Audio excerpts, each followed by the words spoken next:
Thank you, Chair. We're live on YouTube, so I'll hand over to you to start the meeting. Thanks. Thank you very much. Good morning and thank you. Good morning and welcome to East Devon District Council's Virtual Licensing and Enforcement Subcommittee on 7th of July 2021. I am your Chair, Councillor Joe Wibley, and I'd also like to welcome anyone watching the meeting via the live streaming. All participants here today are taking part remotely, and as well as being live streamed, the meeting is being recorded. So please bear this in mind throughout, and may I remind you to be careful with your language. I can also remind council members that the Code of Conduct applies throughout this meeting. We also reserve the right to remove and disconnect any participant who is disrupting the meeting by whatever means. As this licensing and enforcement subcommittee meeting is dependent on internet connection and power supply, in the event of a break in the internet connection or power, please bear with us as we try to reconnect. After 15 minutes, if we're not able to reconnect, we will consider the meeting adjourned and reconvene at a later date, which you will be able to find on the committee page on the East Devon website. All councillors have been sent an agenda for today's meeting, and any members of the public who want to view the agenda can do so by visiting our website at www.eastdevon.gov.uk. So it's in the interest of all parties present that the virtual meeting runs in an orderly manner, so please bear in mind the following points throughout. Can you please make sure all phones are turned off or are on silent, and make sure all microphones are muted when you're not speaking, to avoid any background noise levels. The meeting is being streamed live on YouTube, but please do not have the YouTube streaming on at the same time, as you'll not be able to hear or be heard, and there is a delay. So things will not work properly in that case. So please do not watch this on YouTube if you're in the meeting. Please keep points short and do not repeat points that have already been made, and do not interrupt other speakers. As the chair of the meeting, I will advise when it is the turn of each of the participants to speak, and if needed, we will have a comfort break at approximately 11 AM. For the purposes of confirming that the meeting is quorate, we will now do a roll call of members present. Alicia. So, Councillor Kim Bloxham. Present. Councillor Alan Dent. Present. Councillor Joe Wibley. Present. Okay, so your meeting is quorate, Chair. Thank you very much. Okay, so agenda item 1 are the minutes of the previous meeting held on the 16th of June, which can be found on pages 3 to 5 of the agenda report. So councillors, if anyone has a comment on the last set of minutes held on the 16th of June 2021, could you please raise this comment by raising your electronic hand? And if there's no hands, I'll take this as an indication that the minutes are agreed. Okay, we have no hands. We've got no apologies. Declarations of interest, which is agenda item 3, will be taken later on. Agenda item 4, matters of urgency, there are none. And agenda item 5, confidential or exempt items, there are also none. So we move to the big event, agenda item 6, which is an application for a new premises licence at the Hang Time Cafe, Exmouth. And I'd like to welcome all participants to the meeting.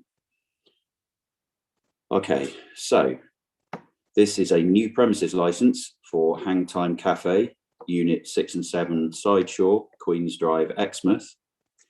And the members of the subcommittee here today are Councillor Joe Wibley, myself from Exmouth Town Ward, Councillor Kim Bloxham from Cranbrook, and Councillor Alan Dent from Ludley Salterton.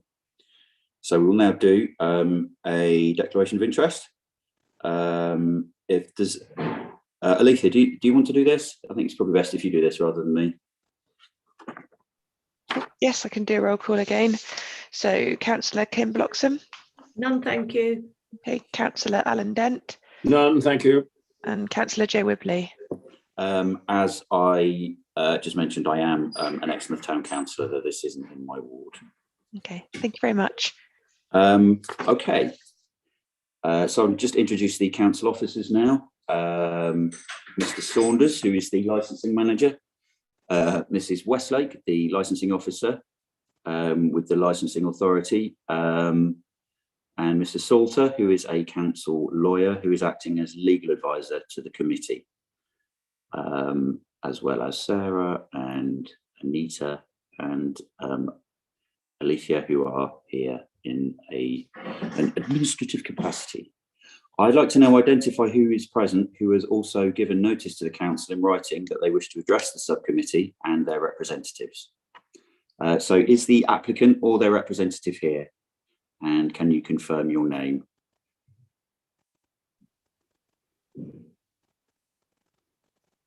The applicant's on mute, Chair.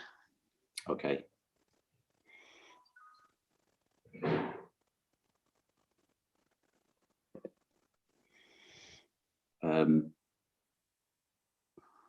Applicant. Present, Megan Barnett. Brilliant. Thank you very much. Okay. The licensing authority has received representations from the following responsible bodies: Devon and Cornwall Police, who have discussed the application with the applicant and reached an agreed position. As a result, the applicant has subsequently amended her application so that the licence will contain appropriate conditions and, if granted, will be for sales of alcohol for consumption on the premises only. We have interested parties. A number of local residents and or businesses have given notice that they wish to attend this hearing. And we are expecting Mr. Martin Heslop, who will also be representing Jenny Heslop, Mrs. Mary Nash, Mrs. Elaine Lewis, Miss Gina Hanson, who will be represented by Mr. Heslop, as will Mr. Charles Salter, Mrs. Jane Ashton, Mrs. Carol Metcalfe, Mr. Ron Metcalfe, and Mr. Peter Tweedie. Subcommittee members have read the documents submitted by the parties in advance of this hearing, and any document that anyone has brought with them today may only be submitted to us if all the other parties to this hearing agree, and as required by the hearings regulations. Anyone wishing to introduce further documentary evidence should make that request immediately before they begin to address the subcommittee. So the maximum time for any party to address us, including their witnesses, will be 10 minutes. And please remember to unmute and then mute your microphone before and after. When addressing us, you should not raise any new issue not covered in the representations you've already lodged with the council, nor should you raise issues which are not relevant to the promotion of the licensing objectives at issue in this hearing, which are the prevention of crime and disorder, public safety, and the prevention of public nuisance, and the protection of children from harm. Okay, so a little bit more about those licensing principles.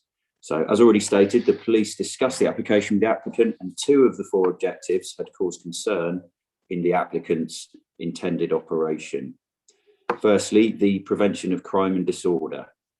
Police requested that all alcohol purchased at the premises must be consumed on the premises by persons sat at tables within the licensed area on the approved plan lodged with the licensing authority, and the protection of children from harm. The applicant will keep an alcohol refusals register kept at the premises and be maintained to detail all alcohol sales refused, to include the date and time of the refusal, the reason for the refusal, details of the person refusing the sale, description of the customer, and other relevant observations. And this is to be made available for inspection by an authorised officer of the responsible authority. And all entries are to be recorded within 24 hours of the refusal.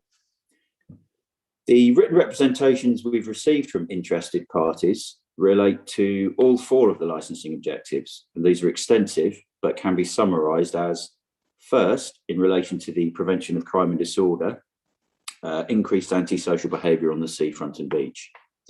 Regarding public safety, alcohol as a hazard in close proximity to the beach and dangerous stretch of water.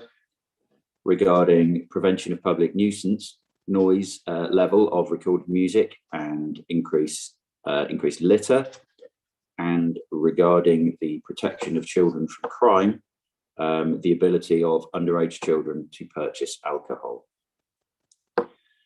Where I think it may be helpful, I may choose to lead a discussion, as that may be the most effective way of identifying key concerns and possible solutions. I do wish to avoid formal cross-examination, but I will allow questions at appropriate points, so long as they are to the point. I will now ask the subcommittee's legal advisor to briefly go through the procedure for today's hearing. Mr. Salter, Giles. Thank you, Chair. Good morning, everyone. So the hearing takes place in a sense in three sections.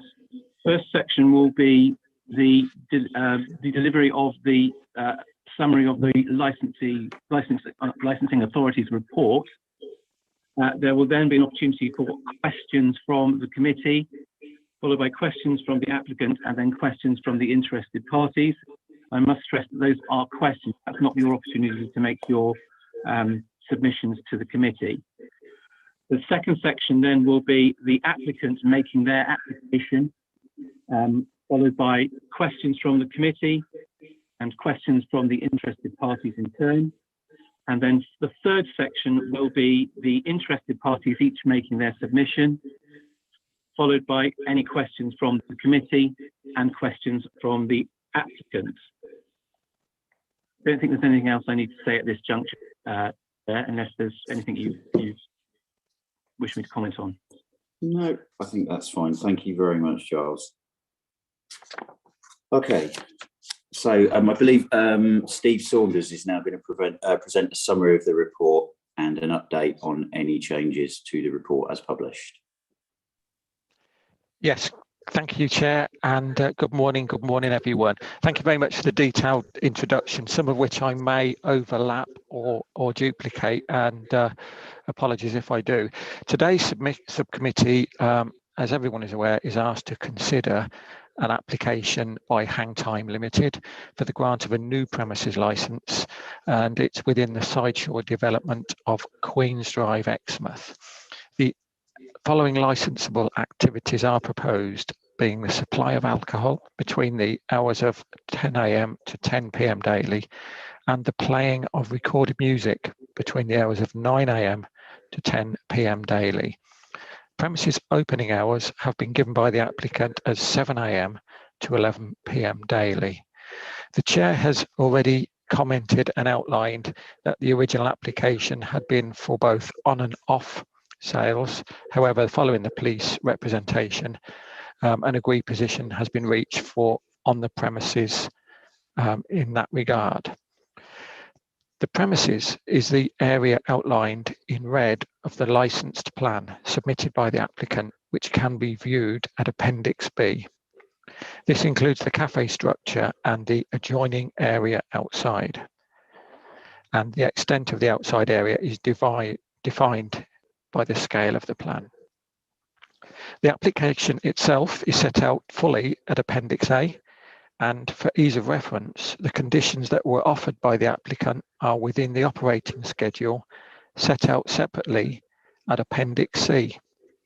There are further conditions now that have been agreed following that representation, and they can be viewed at Appendix F. So in summary, there were 29 representations received. There was the representation from Devon and Cornwall Police at Appendix F.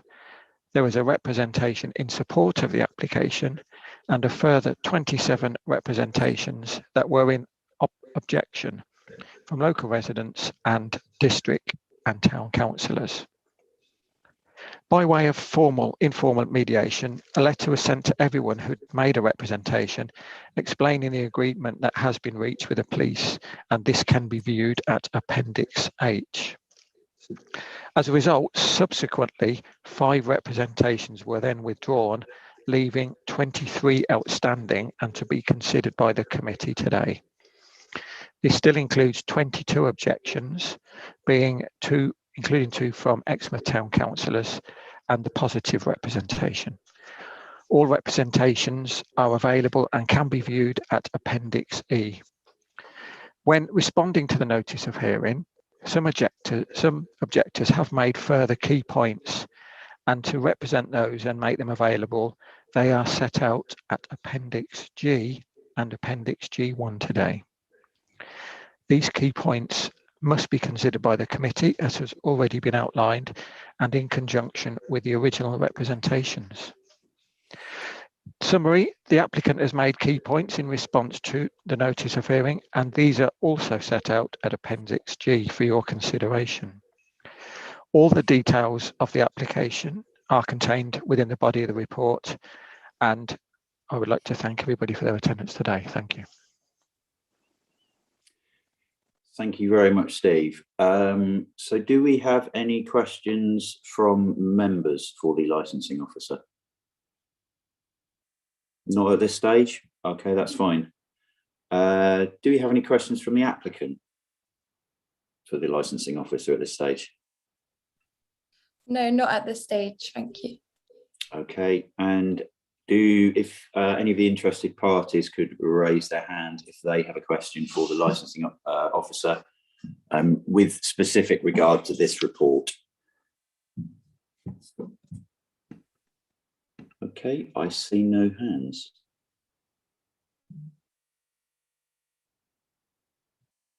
Okay. Okay then, so we will move on now to the second section of this, the applicant's case. You have 10 minutes to speak regarding the application, and you will be given a 30-second warning. Okay. Good morning, everyone. My name is Megan, and I own Hangtime Cafe with my partner, Ollie. We both grew up here in Exmouth and love the town with all it has to offer, especially the water sports. We believe Sideshore has become exactly what Exmouth needed, a hub where many different people can come together on the seafront, meet, grab a coffee, learn a new water sport, or go out for dinner. In fact, we have heard from many of our customers that our cafe has been a lifeline during the dark winter days of this recent lockdown. We are so fortunate to have remained open during the lockdown and serve many locals in need of cheering up. In fact, we pride ourselves in being the friendly cafe on the seafront and a small business run by locals. The kitesurfing community in Exmouth is huge. In fact, the water sports community in general is a huge part of Exmouth.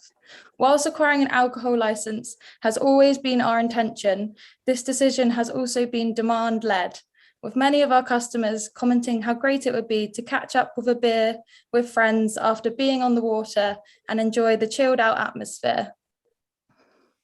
Whilst we understand that most of our customers, especially the younger ones, will go to Mickey's Beach Bar, we have a lot of loyal customers who would enjoy coming to our alternative offering with a more locals feel and different options.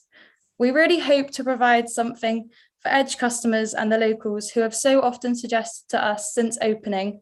It would be so great if we could get a beer and watch the sunset from Hangtime, or it would be great if we could warm up with a Bailey's hot chocolate. We are sure that many of our customers will choose to have our coffee, but it would be great to provide something for those who aren't coffee drinkers and would prefer a cold beer in the sun, for example. We're also hoping to do pizzas and light refreshments, something a bit different for people in the town to look forward to. Since we are also so heavily involved with Edge Water Sports and the community, we hope that receiving a licence will also allow us to work in partnership with the smaller Edge events to provide the location where athletes and spectators can relax after competitions and celebrate their achievements after the world-renowned water sports events that Edge hosts, such as the Kitesurfing Nationals or the X-Hammer Paddleboard Contest. Exmouth has always needed a hub to host these water sports events, and this space has finally allowed for this for the smaller events, and will be a great asset to the town. Originally, there was a positive representation and 27 objections to our licence, 5 of which were duplicates. The objections largely focus on takeaway alcohol, underage drinking, and noise disturbance. There have been no objections made by responsible authorities outside of our agreed position with the police regarding off-premise consumption. Therefore, as the application now sits, it is much more conservative than that which has been granted to nearby premises, for example, Mickey's Beach Bar, which has been permitted alcohol consumption until midnight on their equivalent outside terraces.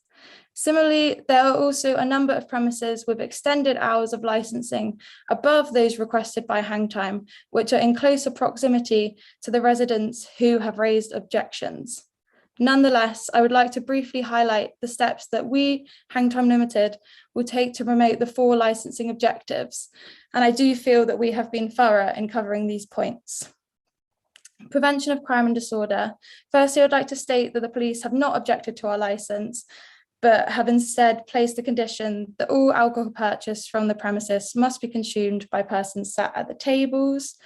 Hang Time Limited will install, operate and maintain a comprehensive digital colour CCTV system to the satisfaction of the police and local authority. Public safety, waste disposal seems to be a concern in some of the objections. I would just like to highlight that we will only be using reusable branded plastic cups. Thus, there will be no single-use plastic or glass hazards. In fact, we are, as a business, single-use plastic-free and a key supporter of plastic-free Exmouth. In fact, we provide half-price drinks to their weekly beach cleans every Sunday. Public nuisance. The intention for Hang Time Cafe is to play low-volume music both inside and outside the unit. This serves to enhance the experience of our customers. There will be a small speaker system directed at the seating area. The volume of the background music will be limited to the immediate proximity of the unit and outside seating area. We have no intention of detracting from the experience of the other sideshore visitors or the residential houses located over 200 metres away. We are beach lovers ourselves. We do not want to detract from anyone's seaside experience at all.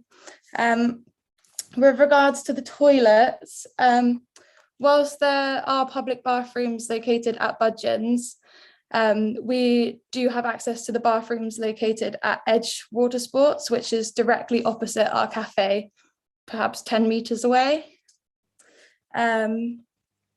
Protection of children from harm.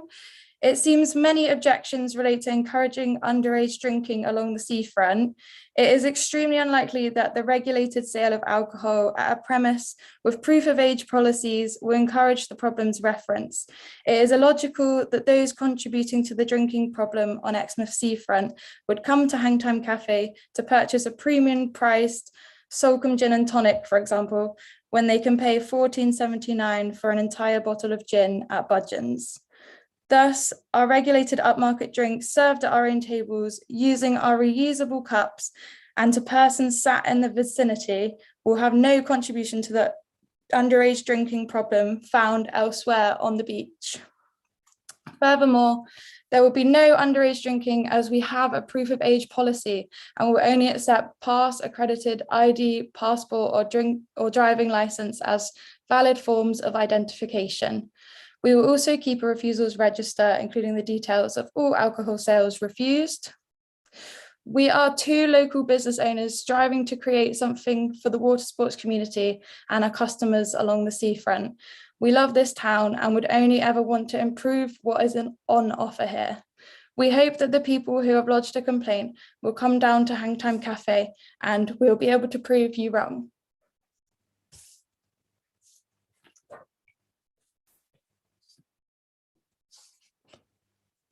Muted, Joe. Muted. Every time. I just want to get through one meeting without it. I don't know. Okay, thank you very much for that. Very informative. Do we have any questions from the committee to the applicant? Councillor Bloxham. Yes, thank you very much, Chair. And thank you very much, Megan Barnett. There was a very comprehensive report and answers to quite a lot of the questions I'd noted down. Regarding the noise from the music, there is obviously some concerns about that, and you have actually comprehensively discussed your plans about where the speakers are to be sited, etc. But I wonder whether you would allow environmental health to visit the premises to offer you some advice on noise levels.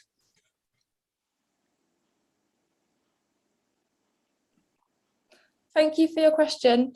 Yeah, absolutely. As I've said, we do not want to cause any disturbances. We love this town, and that is far from anything we want to do. We want to add to the experience of the town.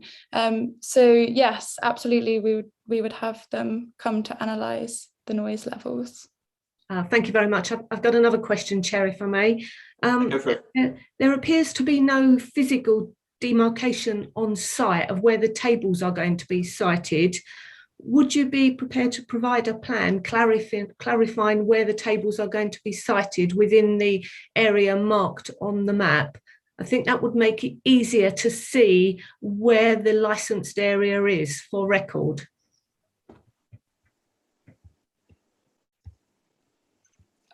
Yeah, so because we're such a new cafe, the seating in that area, it's kind of, it will be within that area, but it hasn't been confirmed where we're going to be putting seating yet.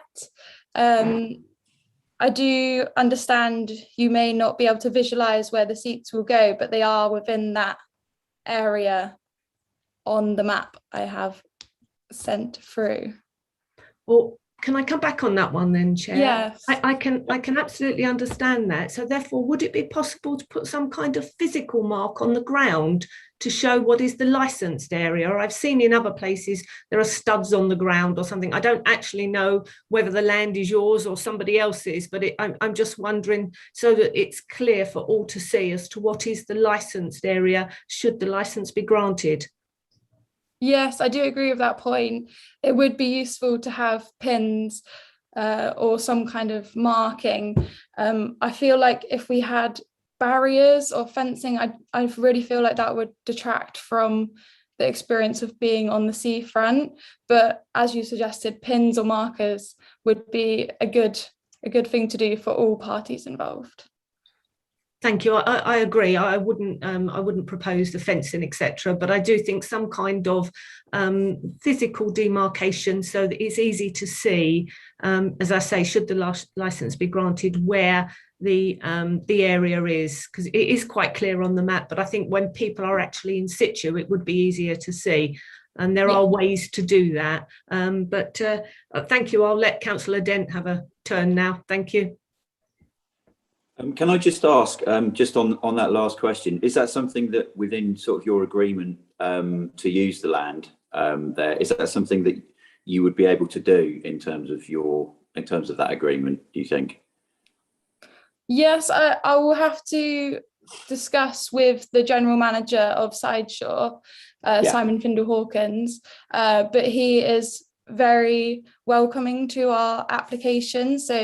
And obviously he wants to meet all the licensing objectives. So anything like that is going to promote that, I'm sure he'll be very in favour of. But yes, to be confirmed with discussions with Simon Findle Hawkins. Okay, thank you very much. Councillor Dent. Just to sort of go on from that, so you have, good morning, Megan. So you have people sitting at tables having a drink, having coffee, having a sandwich, whatever. How, if people get enthusiastic and start moving around outside the area, how are you going to control that?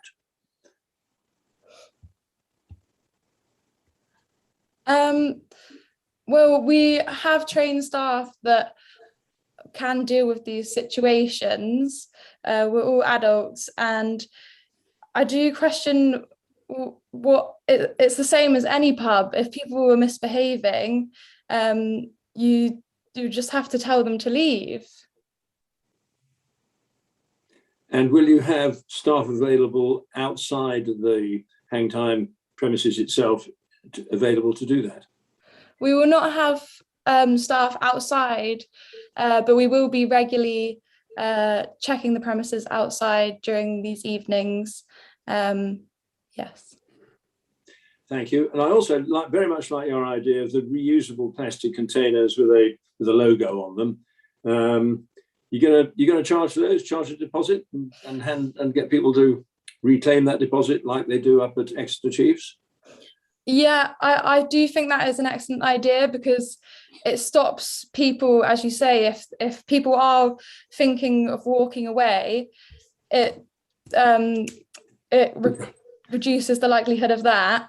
And also it's good in terms of the environment, and also I think some objections have referred to differentiating between a coffee cup and the alcohol in terms of takeaway sales. Obviously, takeaway coffee sales will still be permitted, but if we have different containers for alcohol, such as the plastic reusable cups, it will be very easy to spot which contains alcohol and which is just a coffee.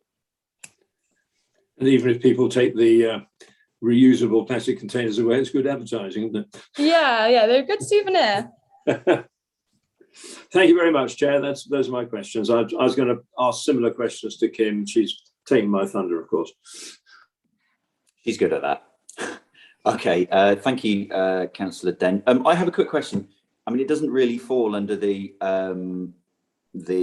sort of realm of the Licensing Act, and therefore isn't entirely relevant to this, but just to reassure some of the interested parties who've mentioned the toilets as an issue. You say that you have an agreement you say that you have access to the bathrooms at Edge.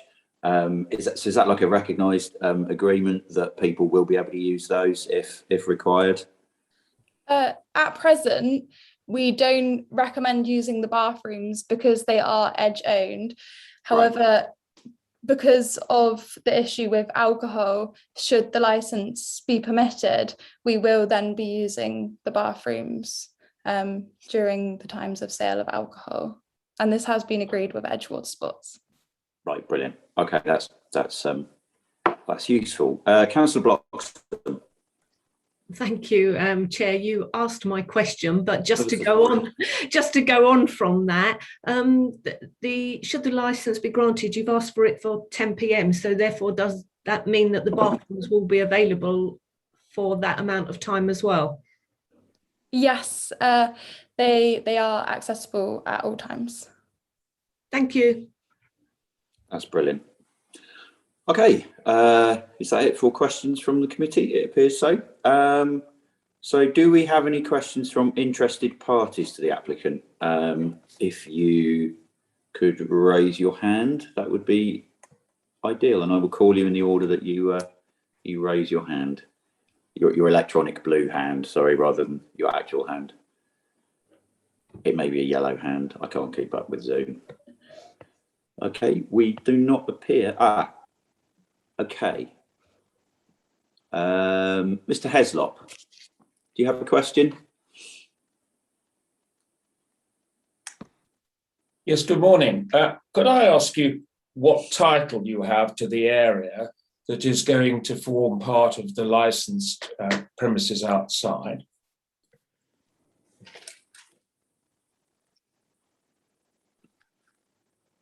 Hi there.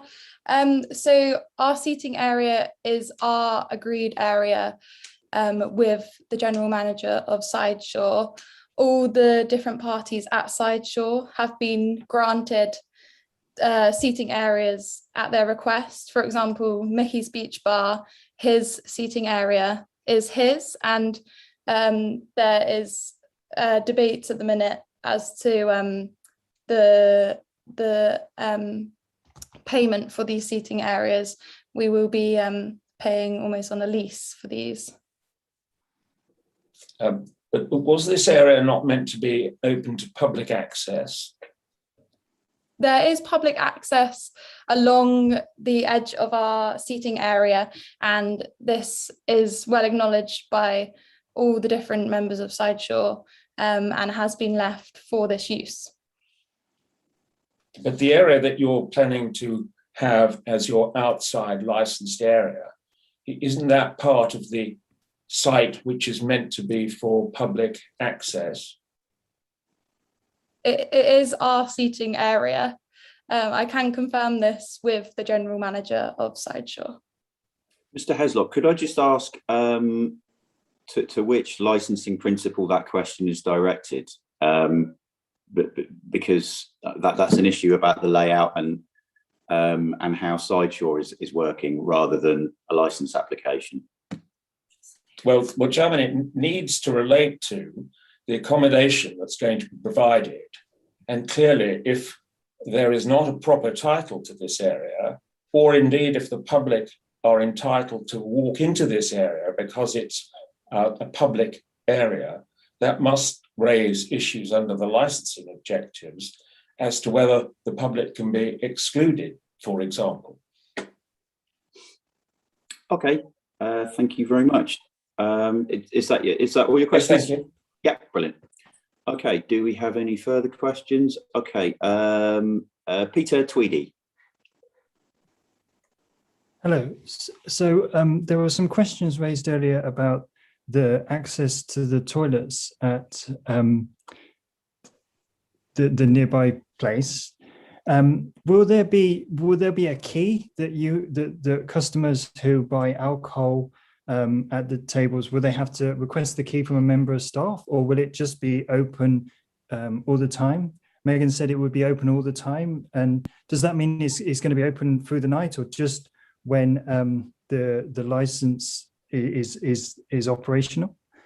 And my other question is about this. You mentioned beers and Baileys and gin. Is your intention to sell beers and a range of spirits? Will you be selling wines, sparkling wines? That's my questions. Hi, Peter. Thank you for your questions. So the toilet, sorry, just to clarify, it actually is code access. So it will be a staff member that will be letting the customers in, almost like a key, or alternatively a day code will be given to the customers. Is that clear on that one, on that question? Yes. And then could you just repeat your second question?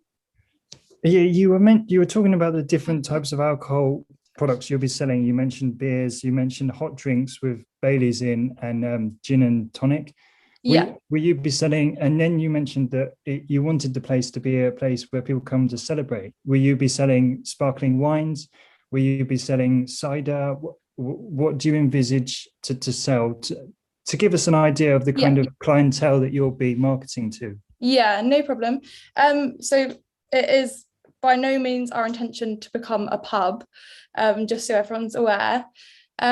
We are hoping to sell, well, we will be selling, should the license be approved, more premium drinks. So for example, Solcombe Gin are looking to do a partnership with us, and we'll be selling like local craft beer, for example, and cider. Due to our size, we can't have too many options, and we don't want to be providing thousands of options. We just want to provide a couple for the non-coffee drinkers, something for them to have, as you're aware. Okay, thank you very much. I just think at this point, Giles, could you just confirm for us whether or not that the provision of toilets is actually part of the application? Could it just to make that clear to the committee, and whether or not that forms part of the sort of the licensing principles? There's no requirement in the legislation or in the guidance for a premises to provide toilets. That sits outside of the requirements of the Act, and as long as the committee are comfortable that the application fulfills the four licensing principles, then there is no reason for that issue to be considered as part of that part of the consideration of whether the license is granted. Right. Okay. Thank you very much, Giles. That's really useful. Okay. Ron Metcalfe. Ron. Good morning. I also have a question about the toilets, which I would just like to clarify. Can the applicant clarify, has the use of those toilets also been agreed formally with Sideshore itself and the community interest company who oversees Sideshore? Ms. Barnett. Oh, hello.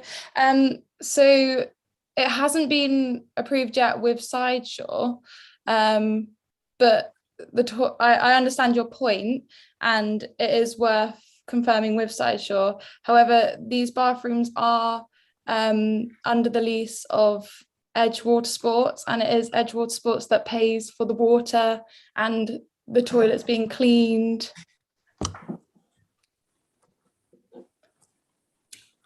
Right. If I may, Chair, could I thank you for that response, Megan. And if I could follow it up, so does it follow then if people can access the code to use these toilets, that any member of the public can also use those facilities? As you suggested, if the code is given out, then it will be that any member of the public who has that code will be able to use the bathrooms. However, as we have mentioned, if we do put in place some kind of method, as it is our Hangtime Cafe staff members' duty to let the customers into these bathrooms, there is no need for the code or access to just general members of the public. Sorry, I could ask you to explain that latter point. I didn't quite get it. Yeah, so the toilets are not for the use of the general public. They'll solely be used for the Hangtime Cafe customers during the times of when people are using the outside seating area, in which case it could be a recommendation that the Hangtime Cafe staff directly let the customers into the bathrooms. Right, okay, thank you for that. Okay, cheers, Ron. Thank you very much. Okay, so now we will hear from the interested parties. So can I just confirm, Alicia, I'm just going to go through the list that is presented in the script as it is.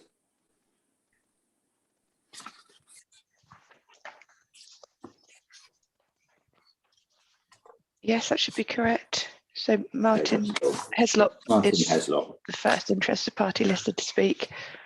Okay, Martin Heslop, who's also representing Jenny Heslop. Mr. Heslop.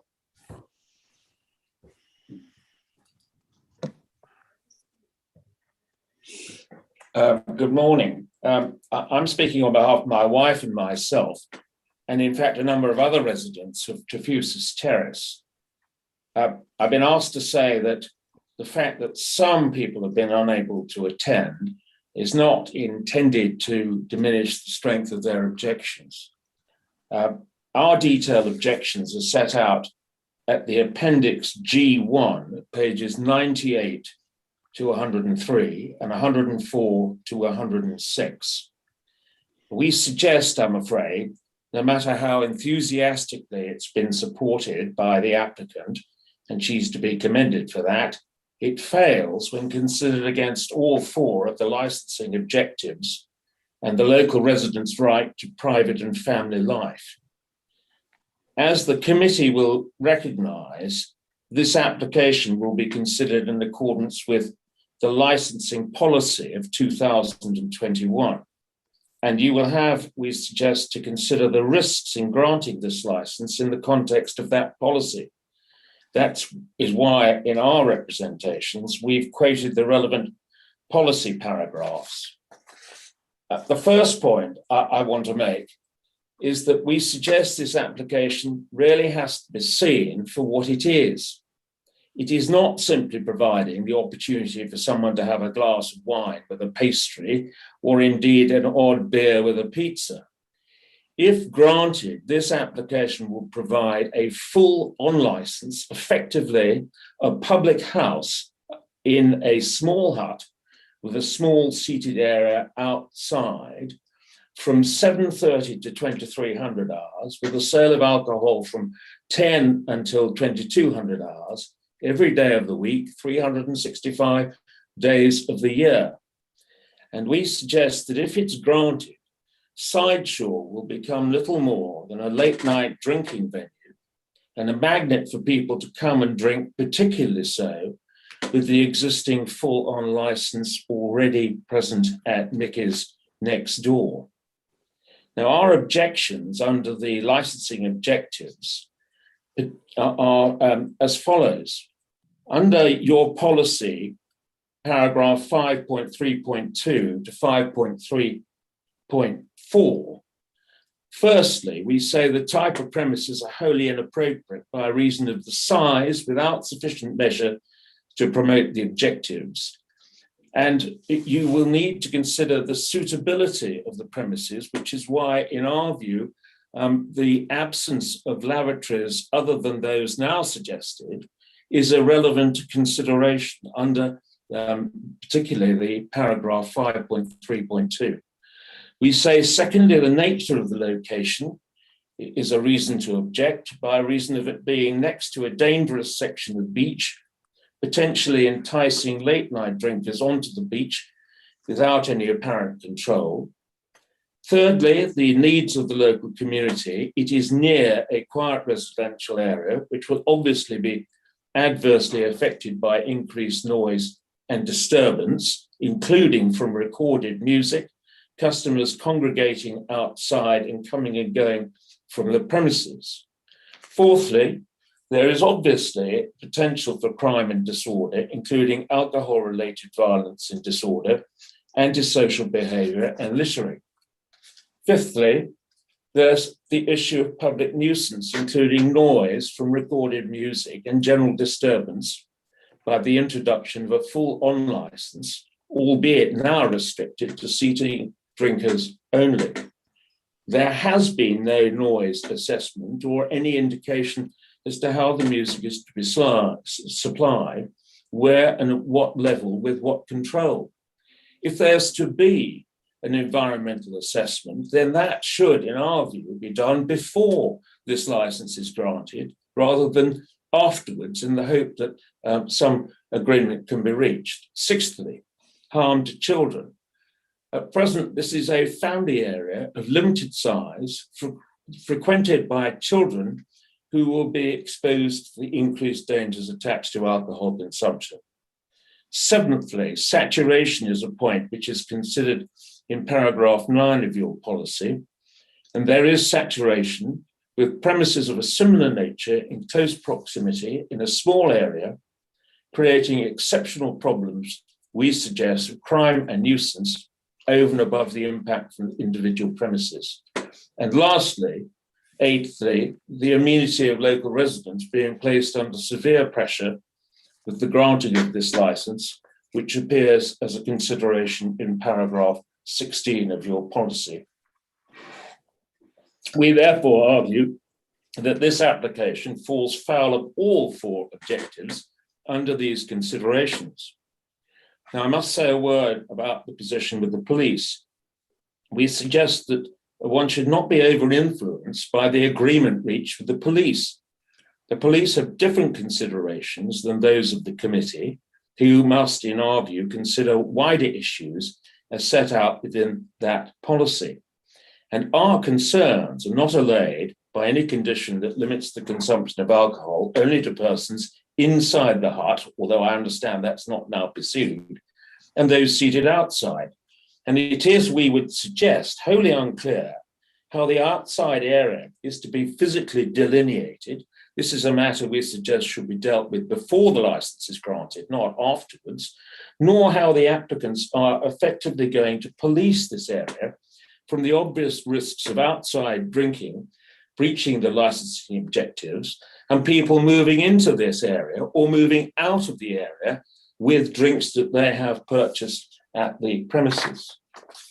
Now, I turn to deal with the suggestions made by the applicant, and as I've indicated, she's argued, you may think, her case very well, and her enthusiasm is to be commended, but it is, in our view, not to be confused with the real issues. And we suggest that the propositions made to try and promote the licensing objectives simply do not deal with those issues. For example, the suggestion that what Xmas wants is being able to have a drink there with a pizza or a pasta or something of that kind The real question is, does it need another public house on this site where there's obviously a risk of breaching the licensing objectives? CCTV in itself is, we suggest, insufficient to deal with the matters we've raised earlier. Free drinking water, as is mentioned in the applicant's observations, is a necessary mandatory condition anyway. A member of staff will be within the premises at all times, is in fact necessary in any event. A member of staff will regularly patrol the outside area. We point to the fact that there's therefore going to be, as confirmed this morning, no one permanently outside. There's no indication as how often that patrol is to take place or how it's intended to stop people walking, for example, out of the premises with drinks, particularly when there doesn't appear to be any delineated, physically delineated area. And we suggest as a relevant consideration that this area was actually intended to be for public access. So it's difficult to see how the applicant, if that's right, can exclude the other members of public from visiting the licensed area without the desire to have alcohol. So those are our critical considerations. And we would say that there is bound to be an issue over the sound system.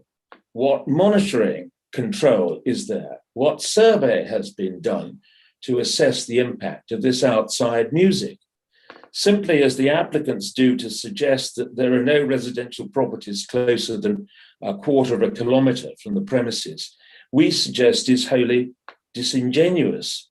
The residential properties haven't moved further away since Mickey's application, and the subcommittee were concerned at noise nuisance from those premises and had the assistance of a detailed survey and environmental health assessment. There is none here, and we suggest, I'm sorry if I repeat this, that there should have been and there should be before any license of this kind is granted. And we say, in effect, this application, despite its enthusiasm, Right, you've got 30 seconds remaining, is misconceived. You'll remember it started out as a full on and off license, then it changed to a full on license, then to limited seating. And this demonstrates, I'm afraid to say, but with respect to them, that it is an opportunistic nature of the application, trying to go for everything in the hope of getting something at the end of the day. And we suggest the deficiencies in this application indicate that it should be rejected. Thank you. Thank you very much, Ms. Heslop. Yeah, so I just have a quick question regarding your representation. When you were speaking about the cumulative effect of what was going on, of another license being granted there, you spoke about antisocial behaviour and trouble in that area, which will be exacerbated by another license there.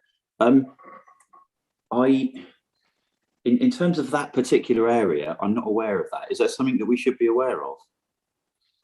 In terms of like the side shore area and problems caused by licenses in that area. So Mickey's and I guess Ocean as well. Because could you just clarify that for me?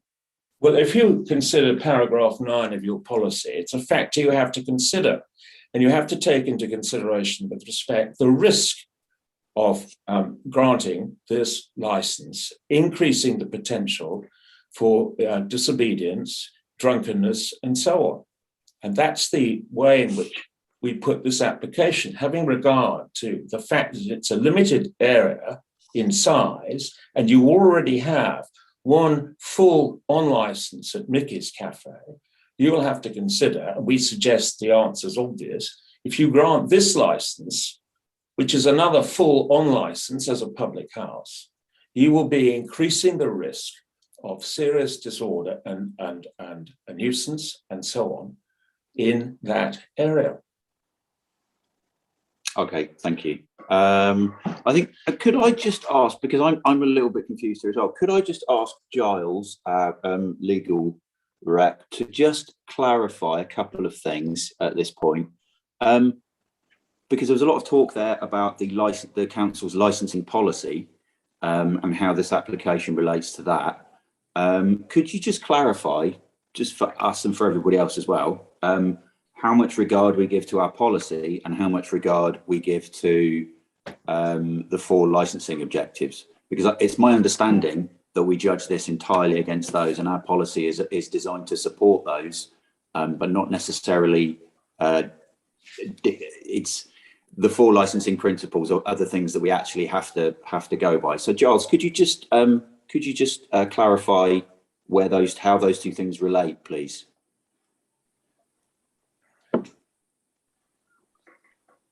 Okay, Chair.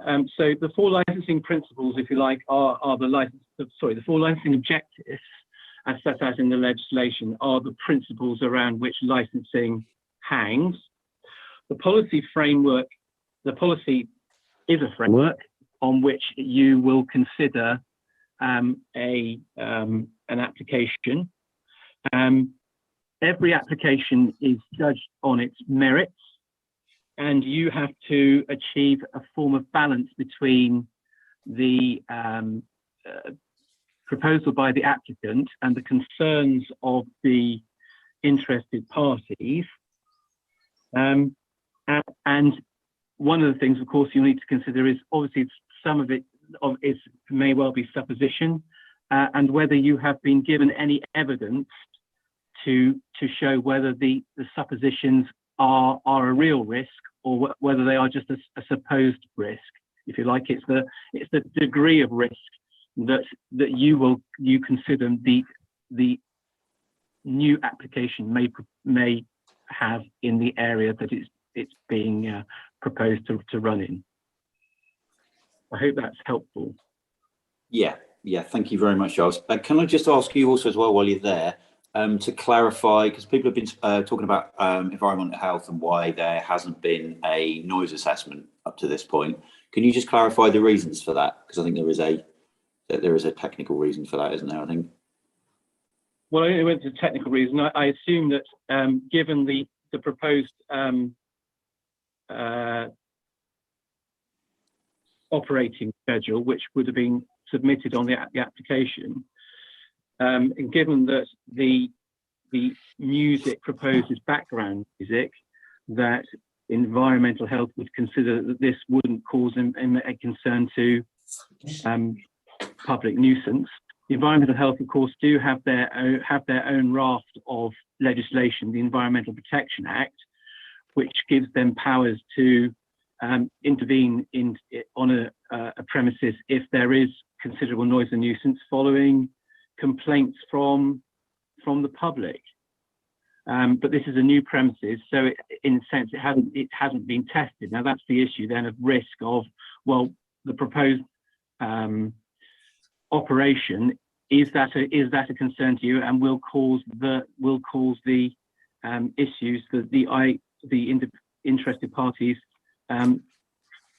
submit in their submissions to you today. Okay, thanks. That's really, really useful. Does any other members of the committee have any questions for Mr. Heslop? No. Okay, that's cool. We will move on then. Thank you, Mr. Heslop, and Mrs. Heslop as well. Mrs. Mary Nash.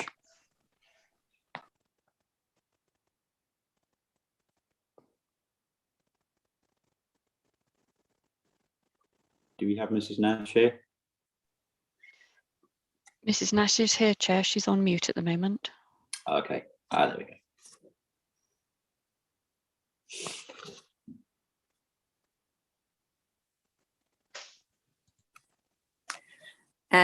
No, I have nothing further to add. Mr. Heslop very ably, comprehensively covered any of the points I wished to make. Thank you. Okay, thank you very much. Mrs. Elaine Lewis. Chair, Mrs. Lewis isn't in the meeting. Oh, okay. I guess she won't be speaking. Okay, so Ms. Hanson and Mr. Salter were represented by Mr. Heslop. Is Jane Ashton here? Yes, I am here, Councillor Whibley. Good morning, Jane. Hello. You have 10 minutes and you'll get 30-second warning. I didn't plan to speak for 10 minutes this morning, but I would like, if possible, to pick up on one or two of the points that have been made by others. First of all, I fully agree with what Councillor Bloxham said. I'm wondering why on the plan, which was provided, that showed the outside seating area, why the tables weren't marked on there.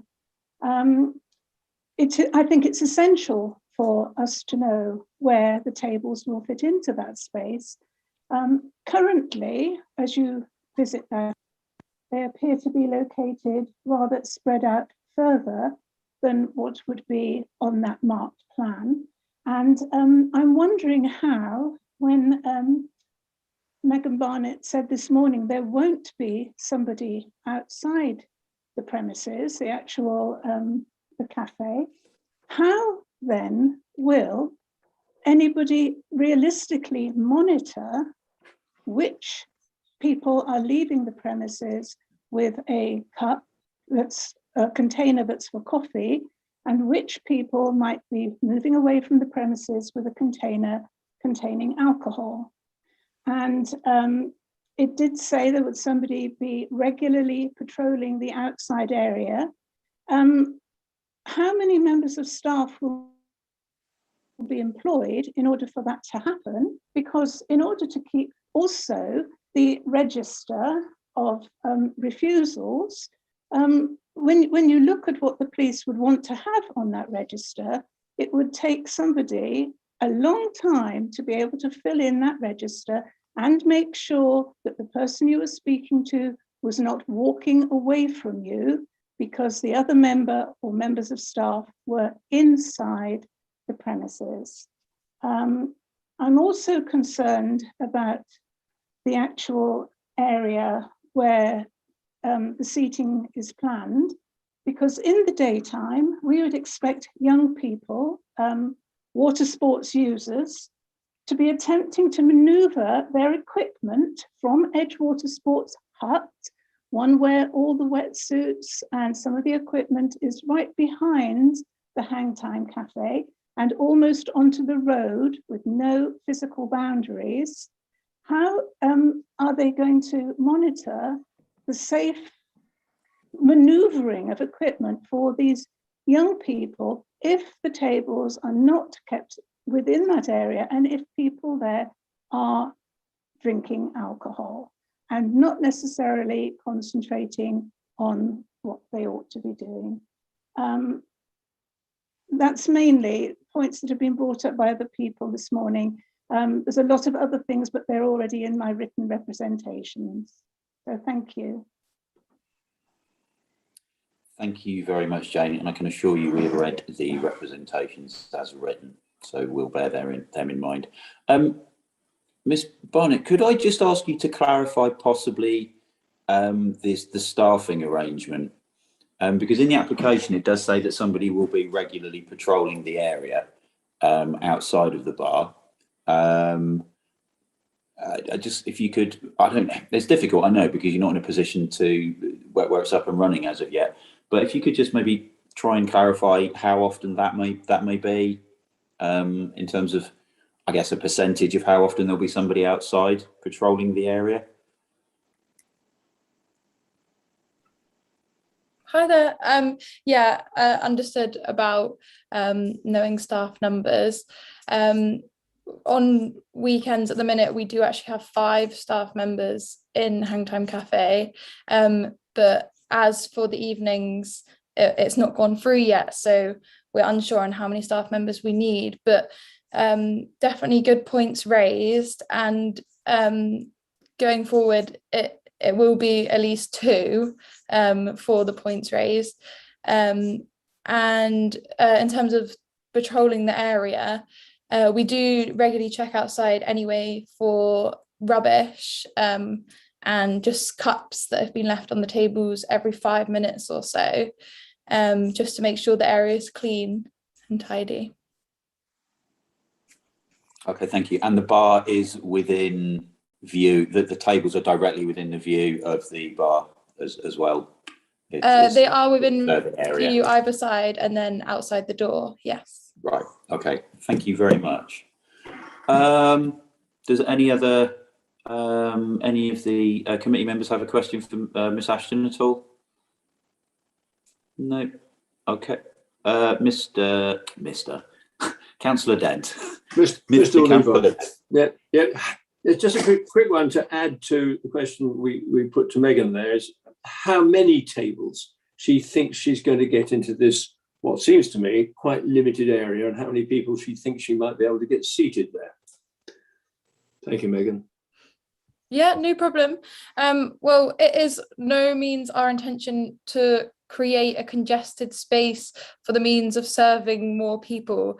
We just want to create a nice space for people. And as has been outlined, we are limited by our tables, which is a positive in that we can make a decision on when to stop serving if the area becomes full. I have said in the application that there was up to 10 tables. It all depends on the size and the size of these tables and what is going in this area, but it is all within that area. Thank you. Noted. Thank you, Mr. Dent. Okay, thank you very much to Jane and again to Ms. Barnett. Carol Metcalfe. Good morning, Chair. I think sorry, am I muted? No? Can you hear me? Oh, sorry. Yeah. I have no questions or statements to make at the moment. I made my representation, which everybody's read, I assume. I do reserve the right to come back later, if I may, to ask any questions at a later point. At the appropriate points, I'm sure that will be possible. Thank you. Cheers. Thank you, Carol. Ron Metcalfe. Thank you, Chair. I think that a number of the points that I wanted to make have been very ably put forward this morning already. And I think there would only be a risk of repeating everything, and I don't intend to do that. However, I would like to make a couple of comments. I too commend the enthusiasm of Megan and Ollie in wanting to have the kite surfing community being able to enjoy a drink after water sports, and the idea of sitting around watching the sunset is also very commendable. What I think that the committee also needs to be aware of and take into account is the unintended consequences of customers not always just being like that, and that there could be loads of groups who do actually want to make use of Hangtime Cafe serving drinks. And I think the issue of enforcement is one that is a real issue for Hangtime Cafe. And I think that the risks inherent in that are issues that the committee will need to consider quite carefully. As I say, the unintended consequences. I think there are enforcement issues in trying to ensure that customers who purchase their drinks don't just walk away and do walk over to a table and sit down. Do stay within the area, and also how people will deal with rowdy behavior. Yeah, the idea of people sitting and having a pizza and a drink is great, but I think that people also like to have a drinking session. And I think that actually is an issue that is real for all licensed premises. And many premises, including the one next door at Mickey's, have professionally qualified door staff, for example, to prevent issues of public nuisance and disorder. And I think that does need to be considered quite carefully by the committee. On the other point that concerns me is about the music. And I can hear that the intention is for that to be carefully monitored and controlled, but they don't really say how.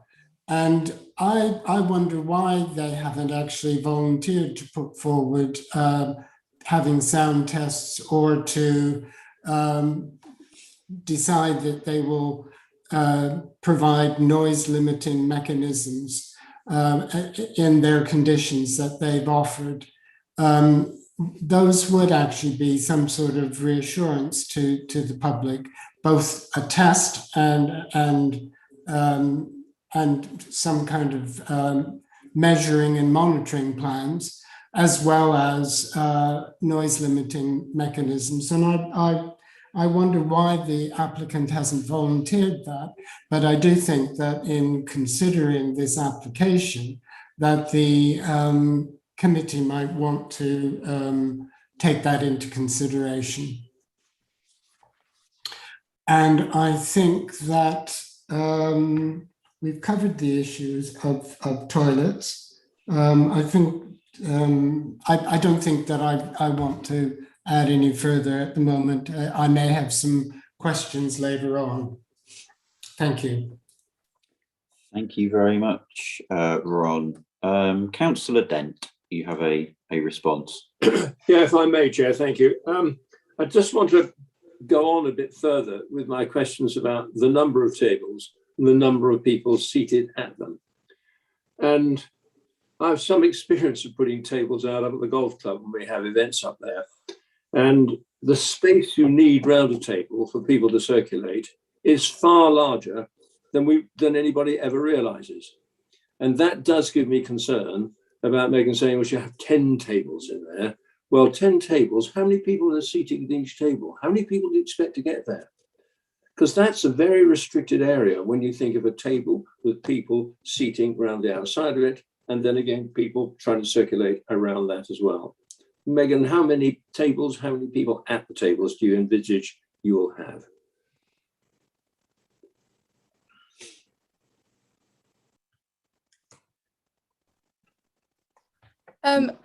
Thank you for your question.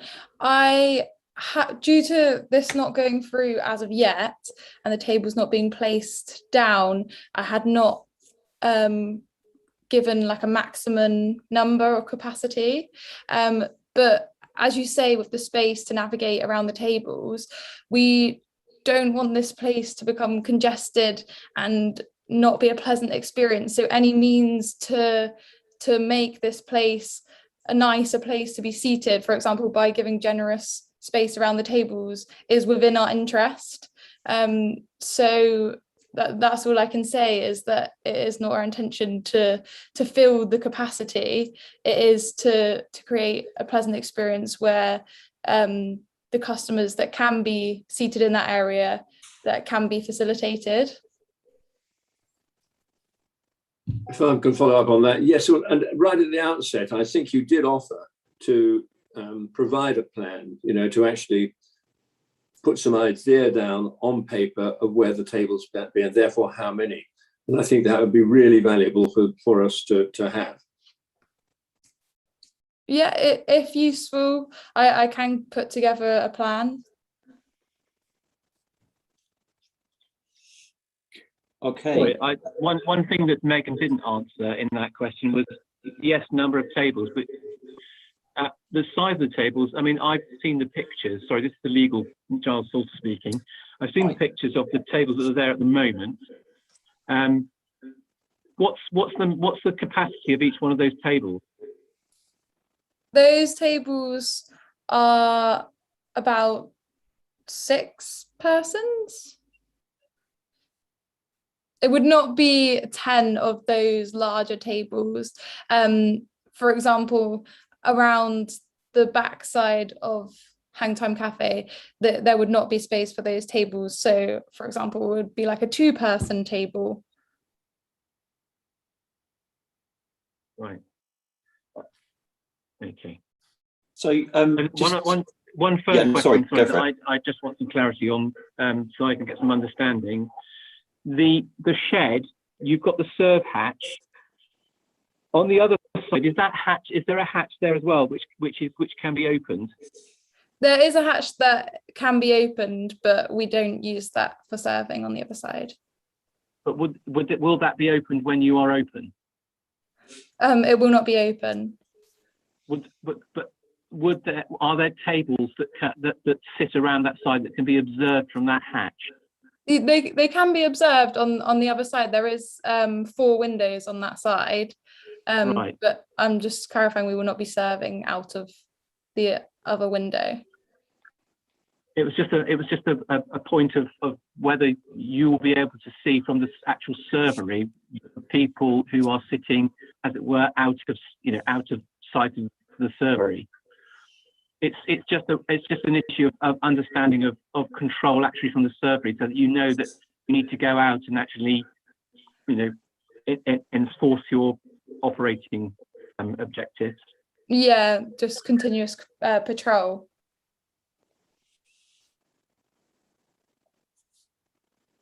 Okay. Sorry to keep banging on about it, Ms. Barnett, but I guess just in terms of a rough figure, what would you say would be your intended maximum capacity for a sunny evening or for these tables? I mean, you wouldn't be wanting 60 people there necessarily, I imagine. No, it would be too congested. I couldn't. It's a difficult question. I understand. Pardon? I understand it's a difficult question, but I think if we could be reassured that it wasn't perhaps like at maximum like 40. Okay. But I'm not sure as of yet without the tables in place, and I just don't want to be limited by suggesting like a maximum number. Okay. But obviously we're limited by the seating. Okay. Well, thank you very much. So, okay. Do we have any questions from interested parties to, with regards to Ron's representation? I've got my participants list, so I don't know.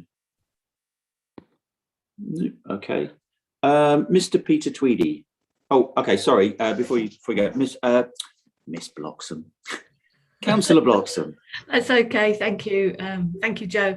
Just to pick up what Mr. Metcalfe said, because he talked about the noise issue and environmental health. And I think it is important to remember that the applicant did say that she was happy to liaise with environmental health about noise levels. And I think it's also important, because Mickey's Bar has been referred to quite a bit, that Mickey's Bar was asking for licenses very late into the night. And this application is actually covered and is deregulated for quite a large chunk of the time that this application is being asked for. But it is important, I think, to note that we did raise the questions about environmental health, and Megan Barnett was happy to liaise with them about noise levels. Thank you. Chair, if I may come back. Yeah, of course. My point was not about environmental health with respect. My point was, I wondered why the applicants had not already voluntarily commissioned some sort of sound testing, hadn't voluntarily already suggested that they would put in noise limiting mechanisms rather than wait to be required or whatever. My point was about why they hadn't already taken the initiative to do that, if they have, in order to demonstrate their concerns about not causing a nuisance to and disrupting the peace and quiet of neighboring properties. Thank you. Okay, thank you. I guess Megan, if you'd like to maybe say why that's the case. Well, the statistics on noise are not mandatory in the application, but also due to this being a work in progress, we don't have the speakers yet to test. We're just a small business, and investing in something like that isn't worth doing for us unless it has been approved, if you know what I mean. So we can't test it as of yet. But yeah, we as I say, we're open to discussions with environmental health. Okay, thank you very much. Yeah, sorry, Mr. so presumably, Megan, that if you invest and put some speakers up, when those speakers go up, you'll give environmental health a ring and just say, look, I'd like you to come down and test the sound decibels at the limit of my lease or my license area. That's yeah, exactly my thought process. Thank you. Okay, cheers Giles, cheers Megan, cheers everybody. Mr. Peter Tweedie. Thank you, Councillor Whibley. Most of my points and concerns have been raised by other interested parties. However, with regard to the last thing that was just mentioned was about the volume of the music. I think this is mainly my primary concern. How will it be controlled so as not to be a nuisance to nearby residents? So yeah, that's been mentioned. There was a question with regard to toilets and whether that was part of the licensing considerations.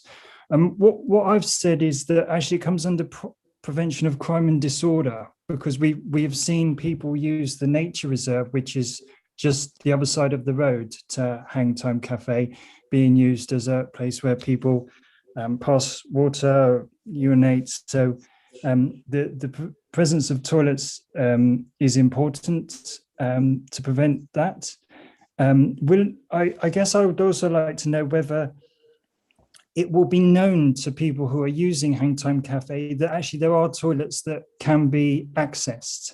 Will it be advertised that actually toilets can be used, or will patrons just assume that there are no toilets and they need to go to the ones near Budgeons, for example? With regard to public safety and prevention of children from harm, I would say that this area, it does have a road, a busy, well-used road going round it on two sides, and a busy cycle path. In addition to people, as has been mentioned before, people carrying equipment for water sports through the area. So I would wonder how the needs to have space for people to consume alcohol is balanced with public safety. We talked about the maximum number of people we would want in the area. And before, Megan said that they were looking to have a relationship with Salcombe Gin. I was wondering will they be providing, for example, parasols with Salcombe Gin, and they will be advertising the sale of alcohol that can be seen for quite some distance. And this could lead to people flocking to the area. Yeah, what does your relationship with Salcombe Gin mean? And that's my questions. Thank you very much, Mr. Tweedie. Could I just ask, Steve Saunders, you're still here, I assume? Yes, Chair, still here, yes. Could I just ask, it's kind of in relation to the question that's just been asked, and something as well that another licensee in Exmouth has mentioned to me. The use of advertising, the use of alcohol companies advertising paraphernalia, so things like chairs with beer companies on and parasols. Is that permitted within the policy? It's not covered in the policy. If it was inappropriate or offensive, then I think the licensing authority would take a view on it. But straightforward advertising, then there wouldn't be an issue or anything covered in the licensing policy on that aspect. Okay, and alcohol, and the advertising of alcohol in that sense is not considered. It wouldn't be an inappropriate drinks promotion, provided it was reasonable and something to attract customers, opposed to something more inappropriate about yeah. Okay, thank you very much for that. Do we have any questions from the committee with regards to Mr. Tweedie's points? No, and would the Megan, would you like to come back on any of the points raised by Peter? There is no obligation to.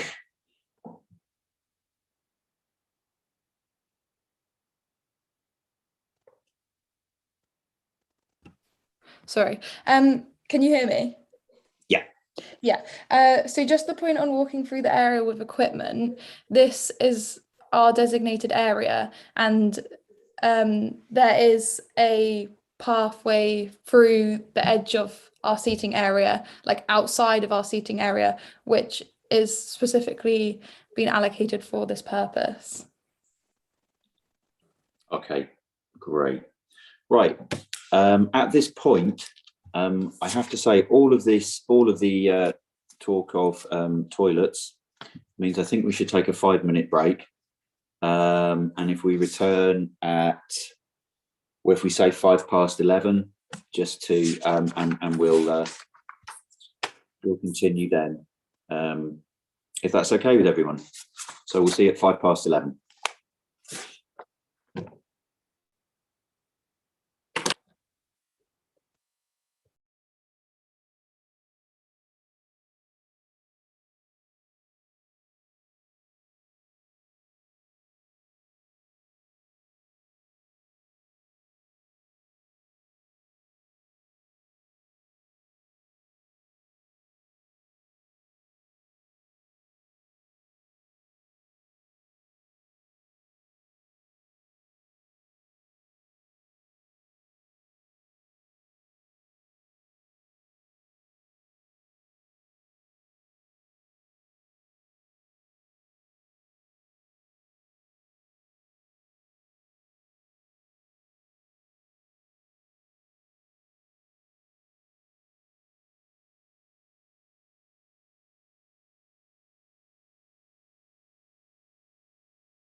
Chair, it's 11:05, so whenever you're ready to continue, carry on. Thank you. Thank you very much. Ooh. Recording is in progress. Good. Thank you very much, everybody. Can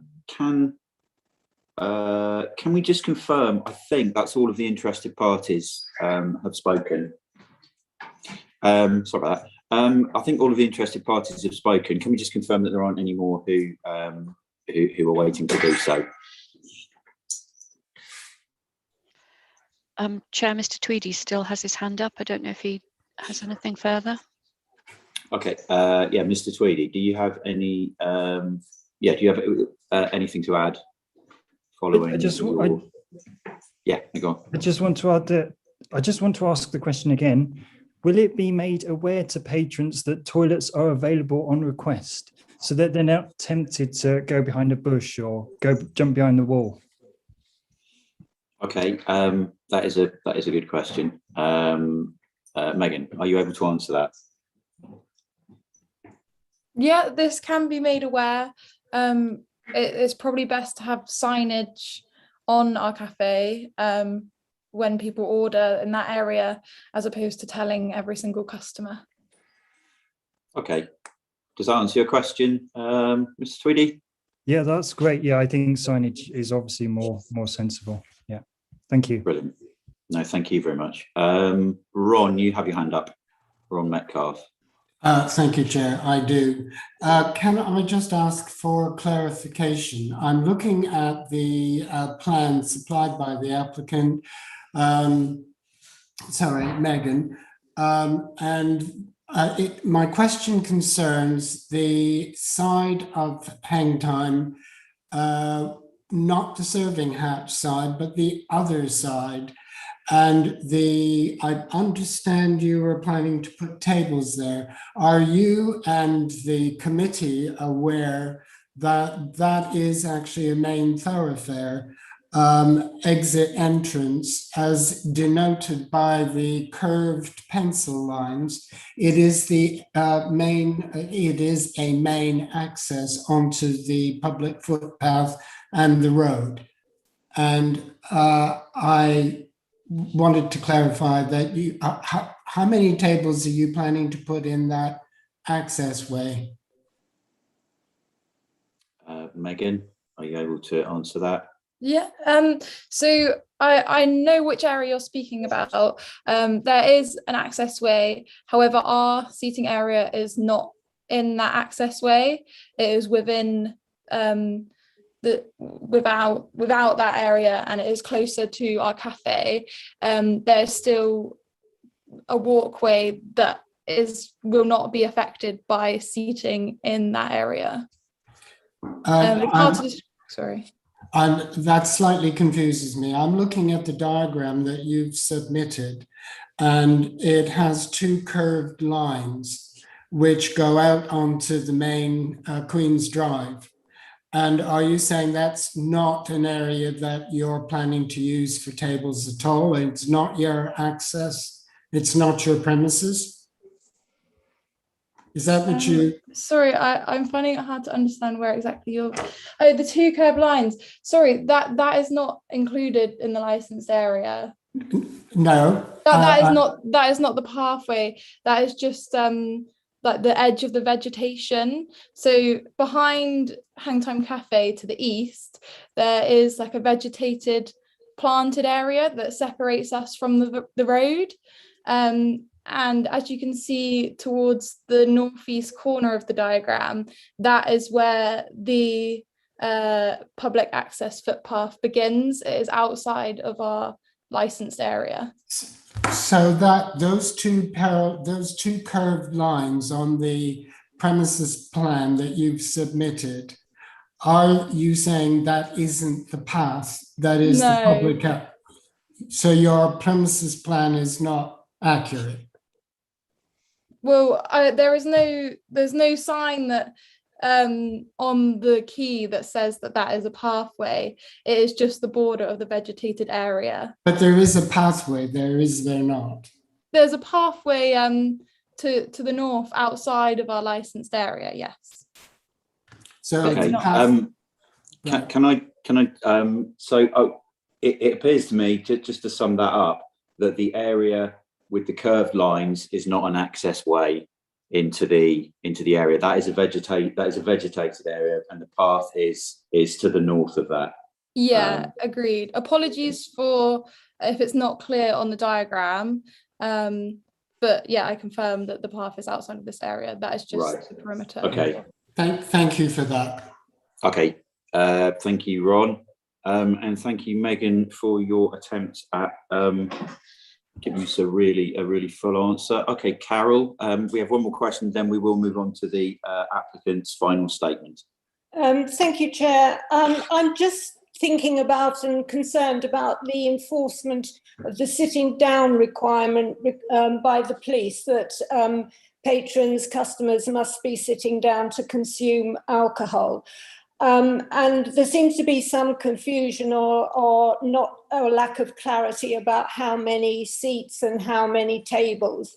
But what I'm a little bit concerned about is that if it gets popular and people are sitting down and then their friends come along or people hanging around, is that how it is going to be managed, because often, oh, hi, squeeze in here, share my drink with you, and how that actually is going to be managed when it does sound, again, that there isn't very much clarity on how many staff are going to be patrolling. 5 minutes maybe they're out there clearing, or not at all. And I think that I would be reassured, and perhaps others, if there is something from Megan to perhaps clarify that a little more, what she will do in that situation to manage this sitting down requirement. Thank you. Okay, thank you, Carol.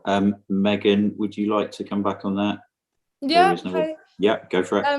So yeah, as the police have suggested, alcohol can only be consumed while seated within the seated area.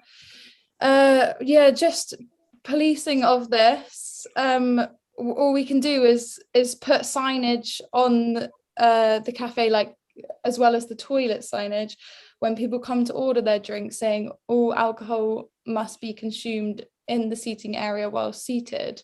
Others joining, as long as they're not consuming alcohol, I feel like that doesn't fall foul play of the police regulations put upon our license. Okay, thank you very much. Okay, so we will now move. So you as the applicant, Megan, now have an opportunity to make a final statement before the committee retires. So if you wish to do that, now is the time. Chair, there's one final question. I think Mr. Metcalfe has his hand up. I do, yes. Oh, okay, sorry, I assumed that was an old hand. Sorry, no. Ron. Excuse you. I don't mean an old hand. My hand is not an old hand. I've heard it described as a legacy hand, but I'm loath to use that phrase. So right, okay. I'm still confused about this point of the pathway, and I am now looking at, under its Appendix G1, at the very bottom, there are some helpful photographs of the area. And one of those photographs clearly shows there is a path within about 2 feet of the side of Hang Time Cafe, which goes onto the Queen's Drive Road. And I'm still not clear about whether that is part of the area to be the premises, and how that would be managed if the public carrying equipment or cycling or walking with a bicycle or whatever actually is accessing that path through what is Hang Time premises, and how that works with tables and how many tables there would be there, etc.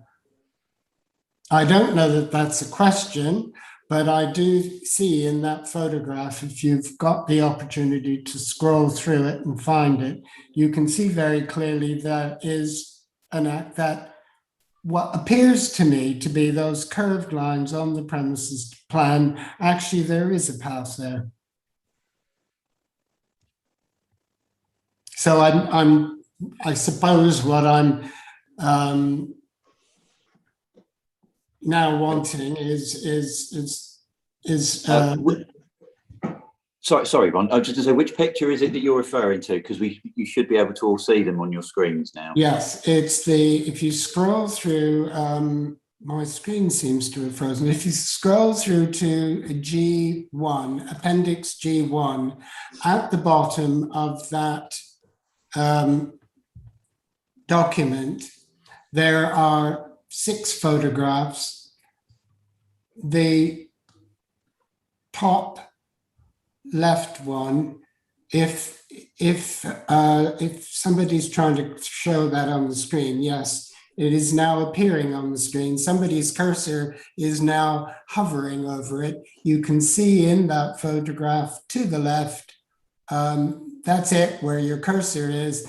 That is a path that goes onto Queen's Drive. It is what is also shown as part of the premises plan, where those curved lines are. So I go back to my question, which is, am I not correct when I ask that question, Megan? No, I'm sorry for the confusion on the map. That it was not my intention to mislead you on the path. We would have no intention of covering up a pathway. That is by no means where our seating will be placed. That's all I can stress to you. Okay, so now we can go back to my original question. Given that it's a public thoroughfare through your premises, how will you manage the tables? How many tables will you be putting there, and how will you be managing the public thoroughfare at the same time as it being your premises to serve drinks? The public is our the seating area is demised within our lease. It is not a public area to walk through. That pathway is outside of our seated area, as well as if you can see on the third picture, Yes. There's the other side of the drainage. There's a large left area there for equipment to move through, and this is outside of our seated area. Right. Okay. I think we did. Were this license to be granted, I just think it's important that we have the outer bounds of where the license is in the plan, and we need to check that sort of matches up with reality. But also, we just need to check that we just need to be assured that there will be any rights of way or paths which exist and that people use will still be. People will still be able to use them. And I get the sense from what you said then, Megan, that is the case. As you said, you have no desire to block any pathways. No, is that fair? Not at all. Okay. Thank you, Ron. We have no other hands, legacy or otherwise. Okay, so Megan, you have an opportunity, as I say, now to make a final statement in support of your application.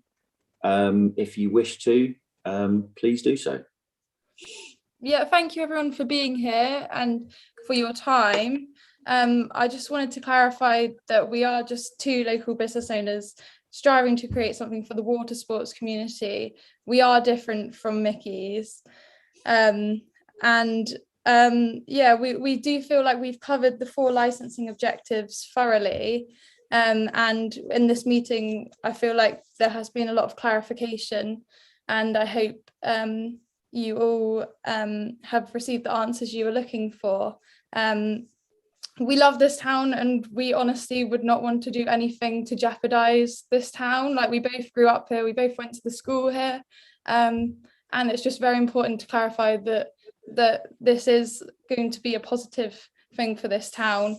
And if there won't be any negative consequences, but that is not our intention. And yeah, just thank you for your time, really. Thank you very much indeed. Okay, so I'd like to thank you, Megan, and all of the interested parties for attending. And thank you, as usual, to all of the council officers who have contributed to the smooth running of this. So yeah, I'd just like to let the applicant know that the subcommittee will now meet, and we will notify you, all parties, of its decision within 5 working days. And bear in mind that we are considering this within the scope of the licensing objectives as our main focus. Okay, so thank you, everybody. This brings our meeting to an end. I'd like to thank everyone, including members of the public, for watching online, for taking part. Can I just remind everybody present that the supporting officer will confirm when the meeting is no longer being recorded or going live. And until then, your comments will be live to the public. Thank you very much, everybody.